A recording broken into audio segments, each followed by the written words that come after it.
जय हिंद students, welcome to study for civil services. मैं हूं आपका एजुकेटर कमलाक्ष झा और ये ज्ञान सर का पेड कोर्स का लेक्चर है गाइस, करंट अफेयर्स का, जो आप देख रहे हैं। और जिन भी स्टूडेंट्स को ज्ञान सर के पेड कोर्स को ज्वाइन करना है, ये दिए गए नंबर पर आप कांटेक्ट करके ज्वाइन कर सकते हैं। यहाँ पर जीरो से लेकर सिलेक्शन तक की प्रॉपर सिविल सर्विसेज की तैयारी करवाई जाती है। दिए गए नंबर पर कांटेक्ट करके बैच की इंफॉर्मेशन की जानकारी जो है वो ले लीजिए। और ये हमारे टेलीग्राम के चैनल्स और ग्रुप्स हैं जिनको आप ज्वाइन कर सकते हैं। इंस्टाग्राम के पेज को फॉलो कर लीजिएगा, यहाँ पर गवर्नमेंट एग्जामिनेशन से रिलेटेड अपडेट्स आपको मिल जाएंगी। और इसके अलावा ये सब टॉपिक्स हैं आज के, जिनको हम लोग एक एक करके डिटेल में कवर करने वाले हैं। और अभी तक आपने लाइक का बटन हिट नहीं किया तो लाइक का बटन जरूर हिट कर दीजिएगा। और गाइज आपको बता दें कि प्रॉपर अगर आपको सिलेक्शन चाहिए तो ज्ञान सर के पेड कोर्स को जरूर ज्वाइन कर लीजिए। हमारे अभी बैचेस चल रहे हैं प्रीलिम्स और मेंस के लिए। जैसे आप देख सकते हैं UP PCS, BPSC, UK PSC, RO, ARO, BEO, इन सब के बैचेस चल रहे हैं। यूपी एसएसएससी के पूरे एग्जामिनेशंस की तैयारी करवाई जाती है। और अभी स्पेशल बैचेस हरियाणा, राजस्थान और छत्तीसगढ़ के लिए भी हमारे पास अवेलेबल है प्रीलिम्स के। तो इन दिए गए नंबर पर कांटेक्ट करके आप बैचेस की इंफॉर्मेशन लेकर बैचेस को ज्वाइन कर सकते हैं। सो गाइस, लेक्चर को स्टार्ट करने से पहले आप लोग को रूल्स बताना चाहूंगा। सबसे पहली चीज तो आपको फोकस करना है किस चीज के ऊपर। आपको फोकस करना है जो मैं पढ़ा रहा हूं उसके ऊपर, और पेन और पेपर लेकर जो है वो बैठना है ना। और हर एक टॉपिक जैसे ही कंप्लीट होगा उसके बाद मैं आपको बता दूंगा कि ये चीजें आप नोट डाउन कर लीजिए आपके एग्जामिनेशन के लिए। अच्छा, आगे बढ़ने से पहले कुछ और बातें मैं करना चाहूंगा। जैसे कि मेरे पास जो है वो कमेंट आया प्रिया यादव का, कि सर यूपीपीसीएस 2025 के कब तक का करंट अफेयर पढ़ना होगा, बताइएगा। तो देखो प्रिया, आपको जो है वो क्या करना है, जिस भी, और सभी स्टूडेंट्स को बोलना चाहूंगा, जिस भी एग्जामिनेशन की तैयारी करो, जिस ईयर के लिए, उस साल के, यानी कि जिस महीने से, मतलब एग्जामिनेशन है, जिस महीने में एग्जामिनेशन है, उसके 12 से 15 महीने तक के करंट अफेयर्स पुराने पढ़ने बहुत जरूरी हैं। मिनिमम 12 तो पढ़ने ही पढ़ने, मैक्सिमम 15 महीने तक पढ़ सकते हो। वैसे तो 18 महीने तक भी कई बार पूछ लेते हैं पुराने करंट अफेयर्स, बट एक साल के करंट अफेयर्स बहुत ही ज्यादा इंपॉर्टेंट होते हैं स्टेट पीएससी के परस्पेक्टिव से। ठीक है, क्लियर। और फिर एक दीपांशी जी का मेरे पास आया है कि अगर इकोनॉमिक्स का कोई टॉपिक आया करे तो प्लीज एक एक टर्म अच्छे से समझाया करिए। तो देखो यार दीपांशी, मैं हर एक चीज आपके अच्छे से क्लियर ही करता हूँ, हर एक कॉन्सेप्ट क्लियर करता हूँ।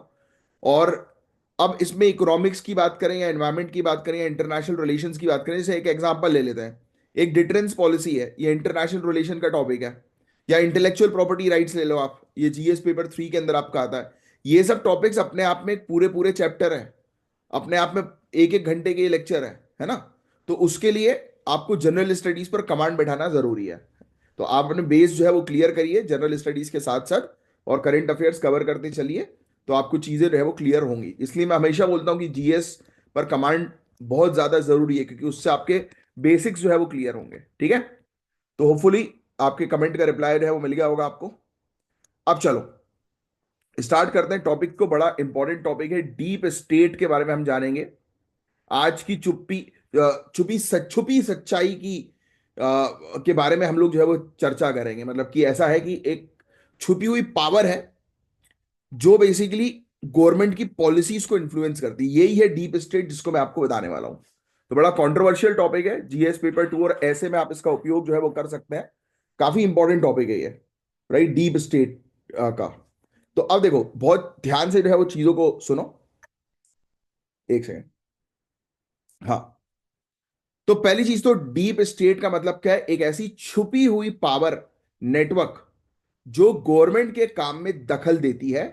इसमें ब्यूरोक्रेट्स आते हैं, कॉरपोरेशंस आते हैं, यानी कि बड़ी बड़ी कंपनीज आती हैं। इसमें एनजीओज और थिंक टैंक शामिल होते हैं जो पॉलिसीज पर अपना इंफ्लुएंस जमाते हैं। एग्जाम्पल के तौर पर अंबानीज देख लो, या बड़े बड़े इंडस्ट्रियलिस्ट देख लो। कहीं ना कहीं से ये गवर्नमेंट की पॉलिसीज को इन्फ्लुएंस करते हैं कि नहीं करते हैं, ये बात पता है आपको। यस।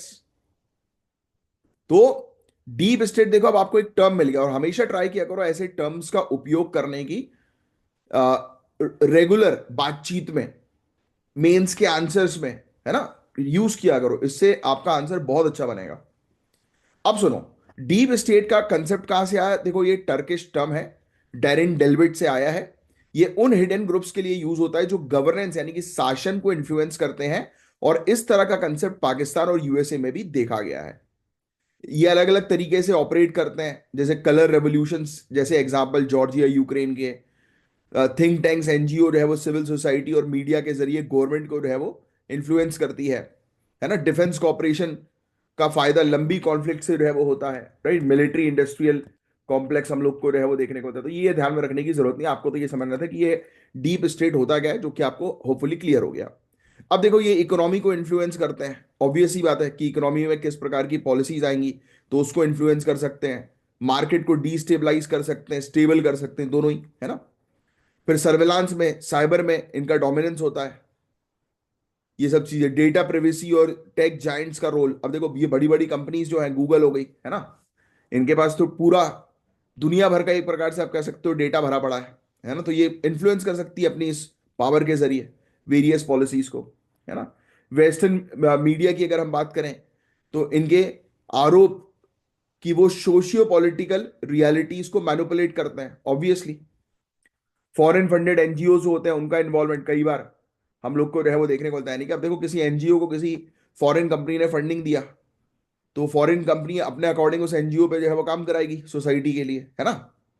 तो वो चीज है, तो इस प्रकार से ये लोग इन्फ्लुएंस जो है वो करते हैं सोसाइटी को, गवर्नमेंट की पॉलिसीज को, बहुत सारी चीजों को। अब सुनो, इंडिया की अगर बात करें तो ब्यूरोक्रेसीज और इन्वेस्टिगेटिव एजेंसीज पर आरोप लगाए गए हैं। लेकिन इंडिया अपने पंचशील और वासुधाविया कुटुंबकम के प्रिंसिपल्स पर टिका हुआ है। वेरी वेरी इंपॉर्टेंट, ये लिख लो। पंचशील पॉलिसी और ये वासुदैव कुटुंबकम, ये हमारी पॉलिसी है। इन पॉलिसी के बारे में आज ही आपको जो है वो कवर करना है, पढ़ना है। समझ में आई?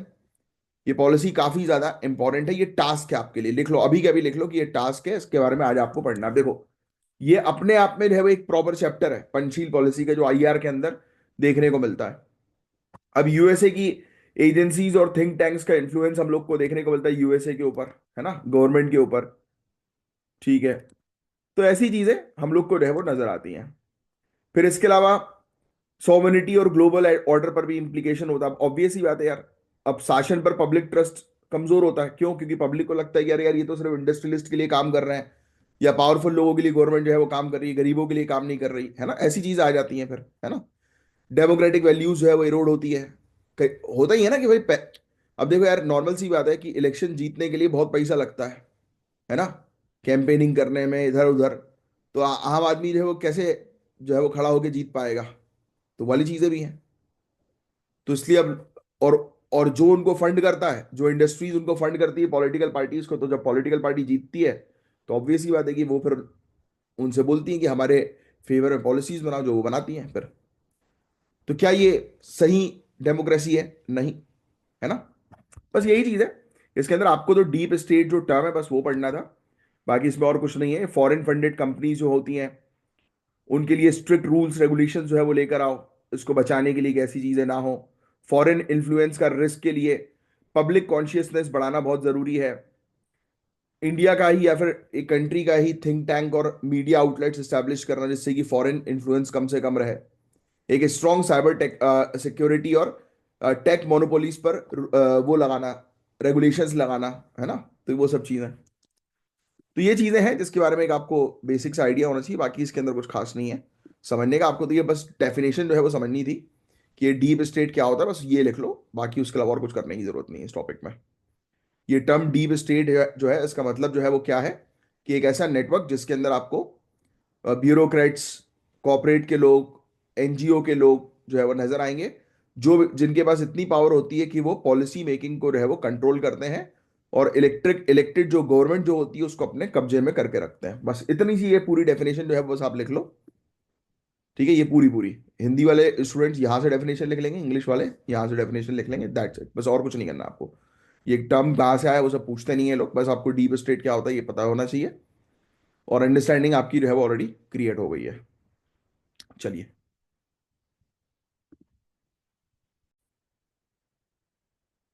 अब गाइस देखिए, इंडिया ऑस्ट्रेलिया के ट्रेड रिलेशंस की यहाँ पर जो है बात हो रही है। India Australia economic cooperation and trade agreement के बारे में हम बात करेंगे, यानी कि इंडिया और ऑस्ट्रेलिया के बीच में व्यापार की जो है वो चर्चा हो रही है कि क्या स्टेटस है। तो देखो, ये जो टॉपिक है ये सिर्फ सुनो आप, क्योंकि ये टॉपिक अक्सर मतलब महीने में दो एक बार तो देखने को मिल ही जाता है। तो सिर्फ ये टॉपिक सुनो, और लिखना चाहो तो नोट्स पे सिर्फ India Australia economic cooperation and trade agreement, बस ये जो है वो डाल देना। तो इंडिया और ऑस्ट्रेलिया के बीच में ये ट्रेड रिलेशन को नेक्स्ट लेवल पे ले जाएगा। और ये है इंडिया ऑस ईसीटीए, इसको हम लोग जो है वो बोलते हैं। तो इस पर जो है वो बात करते हैं, एग्रीमेंट के अंदर क्या क्या नए चेंजेस जो है वो हैं और फ्यूचर में इसका क्या इंपैक्ट देखने को मिलेगा। सिर्फ सुनो इस टॉपिक को। तो ये एग्रीमेंट अप्रैल 2022 में साइन हुआ था और नवंबर 2022 में इसको लागू कर दिया, रेक्टिफाई कर दिया। इसका मेन एम है टेरिफ रिड्यूस करना, यानी कि जो भी ऑस्ट्रेलिया और इंडिया के बीच में व्यापार होता है उसमें कस्टम ड्यूटीज को कम करना, है ना। इन्वेस्टमेंट फ्लो को जो है बूस्ट करना। अब इसमें 85%, अगर हम बात करें 85% से ज्यादा ऑस्ट्रेलियन गुड्स, यानी कि ऑस्ट्रेलिया के सामान अब इंडिया में टैरिफ फ्री है। अब देखो, टैरिफ फ्री का मतलब ये नहीं है कि उसमें कस्टम ड्यूटीज नहीं लगेगी, कंपैरेटिवली कम लगेगी। और ये नंबर 2026 तक 90% पहुंच जाएगा। वहीं 96% इंडियन एक्सपोर्ट्स भी ऑस्ट्रेलिया में टैरिफ फ्री हैं, जो 2026 तक 100% हो जाएंगी। अब इसमें इंडियन इंडस्ट्रीज जैसे कि टेक्सटाइल्स हो गई, कपड़ा जो हम लोग को उद्योग देखने को मिलता है, जेम्स की इंडस्ट्री हो गई, फर्नीचर की हो गई, ज्वेलरी की हो गई, एग्रीकल्चर की हो गई, उसको काफी अच्छा मार्केट मिल रहा है, काफी फायदा मिल रहा है। ऑस्ट्रेलियन इंडस्ट्रीज को सबसे सस्ते रॉ मटेरियल्स मिल रहे हैं, जो उनकी कॉम्पिटिटिवनेस को बढ़ाते हैं ग्लोबल मार्केट में। फिर इसके अलावा सर्विस सेक्टर में 135 सब सेक्टर कवर्ड है, जिसमें आईटी सेक्टर को डबल टैक्सेशन के खात्मे का बेनिफिट जो है वो मिलता है ना। तो ये सब चीजें हैं, डबल टैक्सेशन अवॉइडेंस वाला जो मैं देखने को मिलता है ना, उसका बेनिफिट इन लोग को मिल जाता है। फिर इसके अलावा 2020-21 में bilateral trade 12.2 billion US dollar था, जो 2022-23 में डबल होकर 26 बिलियन यूएस डॉलर हो गया।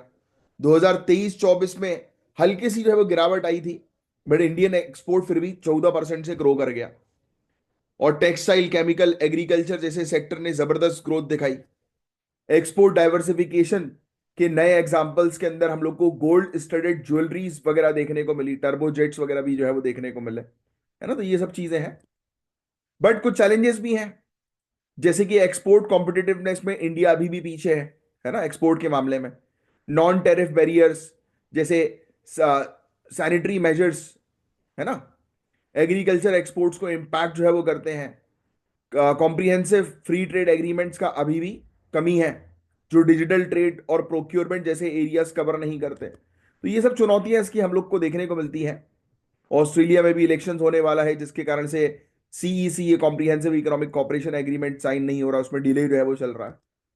बट फ्यूचर की जो है वो चर्चा करें तो सीईसीए को जल्दी फाइनलाइज किया जाए, नॉन टेरिफ बैरियर्स को एड्रेस किया जाए, बायलेटरल इन्वेस्टमेंट ट्रीटी वगैरह जो है वो साइन की जाए, है ना, इन्वेस्टमेंट जो है वो बूस्ट किया जाए, कॉम्पिटेटिवनेस को खत्म करने पर फोकस किया जाए। बस दैट्स इट। बस कुछ नहीं था ज्यादा इस टॉपिक के अंदर, बस जितनी चीज मैंने आपको बताई उतनी चीज ध्यान में रखनी है, दैट्स इट। आपको याद हो तो कुछ समय पहले एक बड़ी खतरनाक न्यूज जो है वो चली थी कि बड़े बड़े पावरफुल लोगों का, ब्यूरोक्रेट्स का डेटा जो है वो लीक हो गया है पेगासस सॉफ्टवेयर के जरिए, मोबाइल फोन हैक हो गया, याद आ रहा है कुछ थोड़ा बहुत हल्का फुल्का, है ना। तो इसी पर ही हम जो है वो बात करेंगे। काफी इंपॉर्टेंट टॉपिक है पेगासस स्पाईवेयर और सर्वेलांस का। आपको पहले लगेगा कि ये क्या है, लेकिन धीरे धीरे हम इस टॉपिक पर आगे बढ़ेंगे तो आपको क्लैरिटी जो है मिल जाएगी इस स्पाईवेयर से रिलेटेड। हालांकि आपको पता ही होगा पेगासस स्पाईवेयर के बारे में। आप जानते हो कि पेगासस स्पाईवेयर जो है वो क्या है, एक एडवांस स्पाईवेयर है जो इजरायली कंपनी एनएसओ ग्रुप ने डेवलप किया है। चाहो तो लिख सकते हो, ये उसमें आ सकता है, इजरायली एनएसओ ग्रुप, इनके द्वारा डेवलप किया गया ये क्या है, सॉफ्टवेयर एक हम लोग को देखने को मिलता है। ये एंड्रॉयड और आईओएस डिवाइस को हैक कर सकता है बिना यूजर को पता चले। कैसे? जीरो डे वल्नरेबिलिटीज का उपयोग करके। जो सॉफ्टवेयर के फ्लॉज होते हैं उन्हें एक्सप्लॉइट करता है, और इसका पर्पस है डेटा निकालना, लोगों की बातचीत क्या चल रही है तो उसका रिकॉर्ड जो है वो निकाल लेना, कन्वर्जेशन रिकॉर्ड जिसको बोलते हैं, फोटो खींच लेना चुपचाप बिना उस व्यक्ति को जो है वो पता लगे। तो ये इसका पूरा हमें देखने को मिलता है कि इसके कुछ फीचर्स वगैरह इस प्रकार के होते हैं।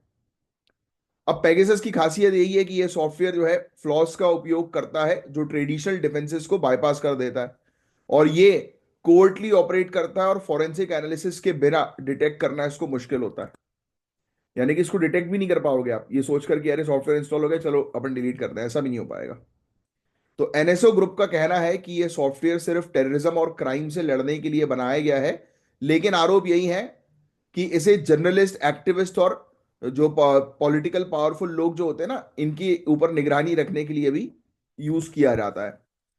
अब इंडिया की बात करें तो इन्वेस्टिगेशन से पता चला है कि 300 से भी ज्यादा इंडियन मोबाइल नंबर्स टारगेट किए गए हैं, और इन विक्टिम्स में minister, opposition leader, journalist, civil society के लोग शामिल हैं। एमनेस्टी की सिक्योरिटी लैब ने कंफर्म किया है कि पेगासस स्पाईवेयर इंडिया के 10 फोन में यूज हुआ। रिपोर्ट्स हैं कि भीमा कोरेगांव जैसे इंसिडेंट में लॉयर्स और एक्टिविस्ट को टारगेट किया गया। इवन सीनियर ऑफिशियल्स और अपोजिशन लीडर्स पर भी निगरानी रखी गई है इस सॉफ्टवेयर वगैरह के जरिए। और सरकार का कहना है कि यह सर्विलांस ऑथोराइज फ्रेमवर्क के अंडर होता है, लेकिन ट्रांसपेरेंसी के लिए पब्लिक डिबेट्स अभी भी चल रही हैं। तो ऑब्वियसली बात है, लोगों की प्राइवेसी पर ये सबसे बड़ा खतरा है। अब ये लिख लो आप कि इंडिया में जो है वो कौन से लीगल फ्रेमवर्क है, सिर्फ फ्रेमवर्क के नाम, सिर्फ ये नाम लिखोगे आप, ठीक है, ये 3 चीजों के सिर्फ नाम है ना, उसको डिटेल में नहीं आना है। टेली कम्युनिकेशन एक्ट 2023, ये कानून इमरजेंसी में कम्युनिकेशन इंटरसेप्ट करने की पावर देता है कि भाई आप, जैसे होता है ना फोन टैपिंग करना।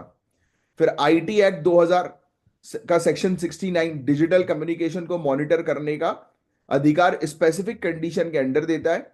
फिर डीपीडीपी यानी कि digital personal data protection bill, जिसके बारे में हमने पहले भी चर्चा करी थी कुछ दिनों पहले ही, मतलब 15-20 दिन पहले। तो ये कानून डेटा प्रोटेक्शन और कंसेंट रिलेटेड गाइडलाइंस जो है वो प्रोवाइड कराता है। अब इसमें चिंता वाली बात क्या है, तो ये सिर्फ सुनो आप। सबसे पहली चीज तो ये ऑब्वियस बात है कि राइट टू प्रिवेसी का उल्लंघन कर रहा है, यानी कि आर्टिकल 21 और आर्टिकल 19 क्लॉज 1A का उल्लंघन कर रहा है। अब इसमें ट्रांसपेरेंसी की बहुत ज्यादा कमी हम लोग को जो है वो देखने को मिलती है, निगरानी नहीं रखी जाती ऑफिशियल्स वगैरह के द्वारा। फिर इसमें स्पाइंग के इंस्टेंसेस से मिसयूज का पोटेंशियल क्लियर होता है कि भाई कई बार इस प्रकार से निगरानी रख के आप इसका मिसयूज कर सकते हो। सर्विलांस का डर डेमोक्रेटिक सोसाइटी में ओपन डायलॉग और डिसेंट को अफेक्ट कर सकता है कि मतलब इस प्रकार की निगरानी के तहत लोग जो है वो कुछ बोलने से ही डरेंगे फिर, है ना। तो मेन चीज तो ये सर्विलांस रिक्वेस्ट का रिव्यू करने के लिए कोर्ट्स को इन्वॉल्व होना चाहिए। मास सर्विलांस प्रिवेंट करने के लिए प्रोपोर्शनैलिटी टेस्ट और इंक्रिप्शन प्रोटोकॉल्स इंप्लीमेंट करने होंगे। इंटरनेशनल गाइडलाइंस एस्टैब्लिश करना होगा स्पाईवेयर के एक्सपोर्ट और यूज के लिए। और रेगुलर रिपोर्टिंग और रिट्रेसल मैकेनिज्म बहुत ज्यादा जरूरी है, जहां पर कंप्लेन किया जा सके। तो पेगासस स्पाईवेयर का केस ने हमें एक सीरियस इशू की तरफ ध्यान खींचा है। प्रिवेसी और सर्वेलांस के बीच में बैलेंस क्रिएट करना है, उस पॉइंट ऑफ व्यू से, उस कॉन्टेक्स्ट के पॉइंट ऑफ व्यू से। तो बस सिंपल सा टॉपिक था, इसमें कुछ ज्यादा खास था नहीं जो आपको जो है वो ध्यान में रखना है इतना ज्यादा।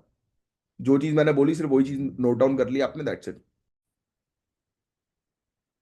अब देखो ये वाला जो टॉपिक है ये भी सिर्फ ध्यान से सुनने वाला टॉपिक है ना। ये जलवायु परिवर्तन का टॉपिक हम लोग को जो है वो देखने को मिल रहा है। तो हम बात करेंगे जिस टॉपिक के बारे में, जो क्लाइमेट वाटर एनर्जी नेक्सस का है। आपने सुना होगा कि क्लाइमेट चेंज का सिर्फ टेम्परेचर पर इंपैक्ट नहीं है, बल्कि इसका असर पानी और एनर्जी रिसोर्सेज पर भी पड़ता है। तो इसी को आपको समझना है, अभी लिखने की आपको आवश्यकता नहीं है। ध्यान सुनो। ग्लोबल वार्मिंग की वजह से आप जानते ही हैं एसी और कूलिंग सिस्टम की डिमांड हर साल बढ़ती जा रही है। भाई गर्मी कितनी बढ़ रही है तो हर साल एसी कूलर फेल हो जा रहा है अब तो। स्टडीज ये कहती है कि 2050 तक एनर्जी डिमांड 25 से 58% बढ़ सकती है। एनर्जी डिमांड मतलब भाई एसी लगाओगे आप तो बिजली का बिल नहीं आएगा, ज्यादा एनर्जी नहीं खींचेगा वो, यस। तो सिर्फ कूलिंग रिक्वायरमेंट की वजह से 25 से 58% तक एनर्जी डिमांड जो है वो बढ़ जाएगी, सोचो आप, 2050 तक। तो ये कितनी चिंता वाली बात है। कुछ क्षेत्र में तो एक्सट्रीम कोल्ड की वजह से हीटिंग डिमांड भी बढ़ती है। अब देखो, कहीं पे गर्मी हो रही तो कहीं पर बहुत ज्यादा ठंड, तो एक्सट्रीम कोल्ड की वजह से हीटिंग की डिमांड बढ़ रही है। तो इसमें भी तो एनर्जी का यूज हो रहा है ना। भाई हीटर लगाओगे तो बिजली जलेगी ना। तो इसका मतलब है कि एनर्जी की रिक्वायरमेंट अनइवन होती जा रही है। और आयरनी यह है कि जितनी ज्यादा हम फॉसिल फ्यूल्स का उपयोग करेंगे उतना ज्यादा क्लाइमेट चेंज होगा। और ये एक विस्कस साइकिल क्रिएट करेगा कि एक तरफ जो है वो आप एनर्जी का उपयोग करते आ रहे हो, जलवायु परिवर्तन बढ़ता ही जा रहा है, चीजें नेक्स्ट लेवल पर पहुंचती जा रही है रोकने की जगह। तो देखो यार, ये जो सूखा है और ये स्नोपैक्स पावर प्लांट जो है, इनको कम करने के लिए एक बड़ा चैलेंज जो है ये बन चुका है, क्योंकि ड्रॉट्स कितने ज्यादा नजर आ रहे हैं। हाई टेम्परेचर्स ट्रांसमिशन लाइन की एफिशिएंसी कम करते हैं और वाइल्ड फायर इंफ्रास्ट्रक्चर को डैमेज करते हैं। ये सब एनर्जी सप्लाई को डायरेक्टली इंपैक्ट करता है। तो अब सुनो, कुछ चीजें ध्यान से। क्या आपको पता है कि 1 किलोवाट आवर इलेक्ट्रिसिटी प्रोड्यूस करने के लिए लगभग 25 गैलन्स पानी चाहिए होता है?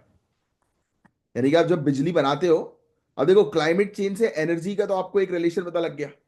अब क्लाइमेट चेंज, एनर्जी और पानी का रिलेशन अब आप समझो। तो 1 kilowatt per hour electricity produce करने के लिए 25 गैलन पानी चाहिए होता है। अब इस चेंजेस से हाइड्रो इलेक्ट्रिक डैम पर भी असर पड़ता है, जो एक सीरियस इशू है। यानी कि पानी खत्म होता जाएगा तो डैम्स पर देखो कितना नुकसान जो है पहुंचेगा।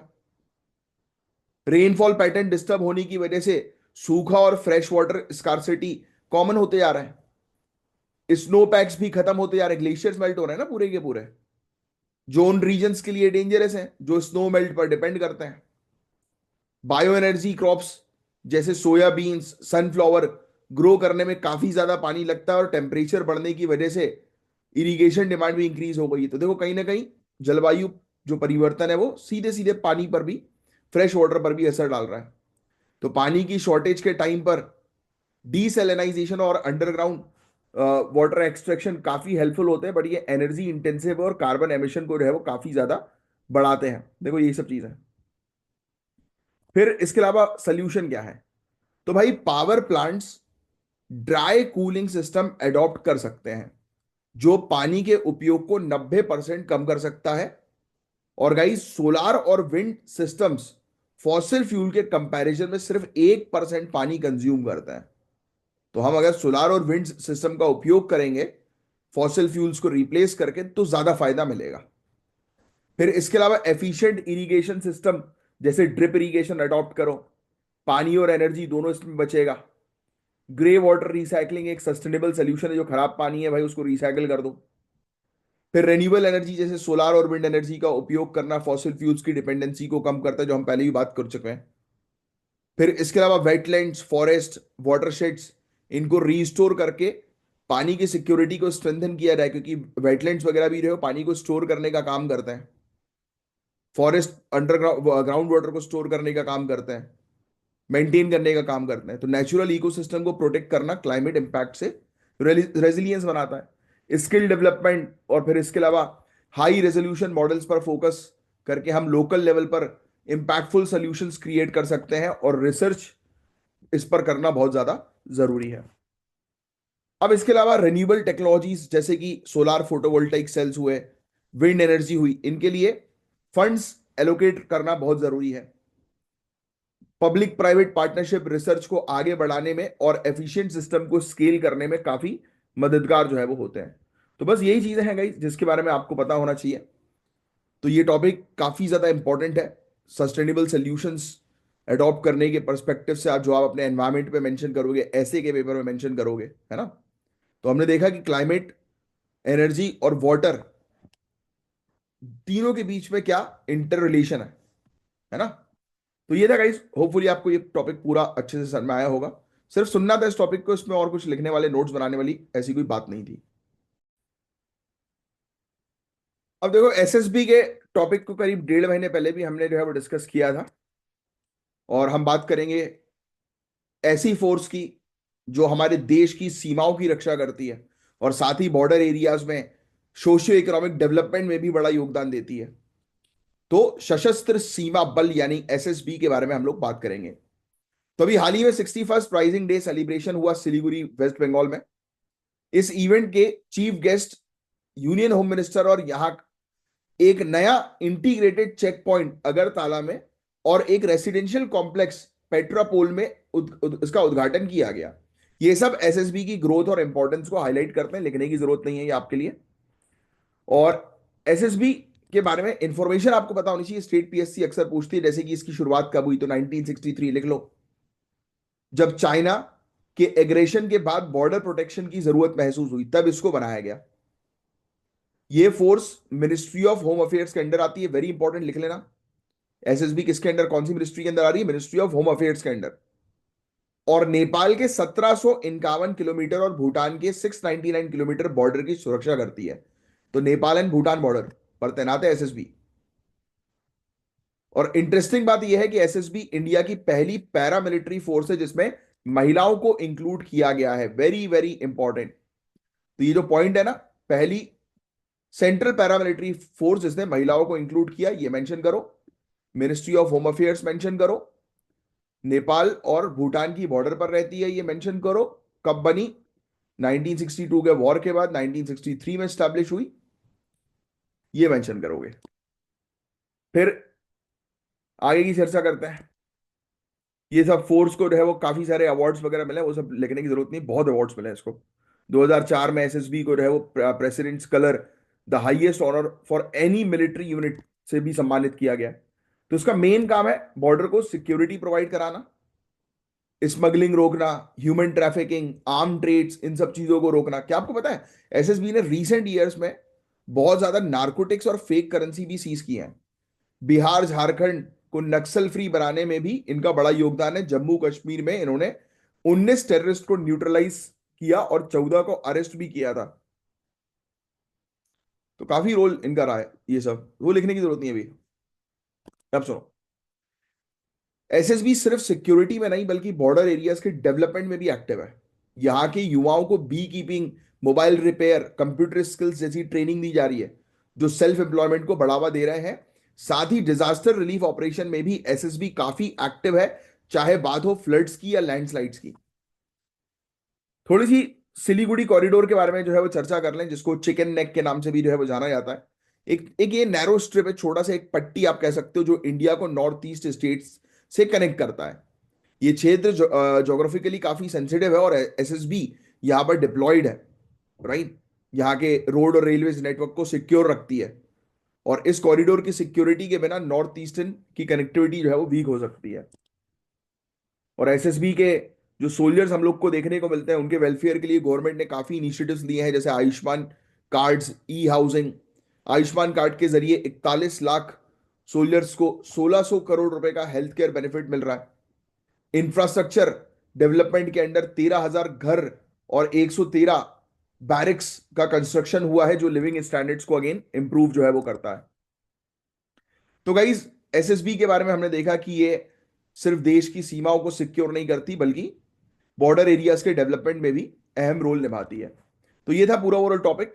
अब आईआईटी बॉम्बे से रिलेटेड एक ये वाला क्वेश्चन। अब देखो, मैंने कल कल भी आपको ये दो टॉपिक्स जो है वो रोके हुए थे।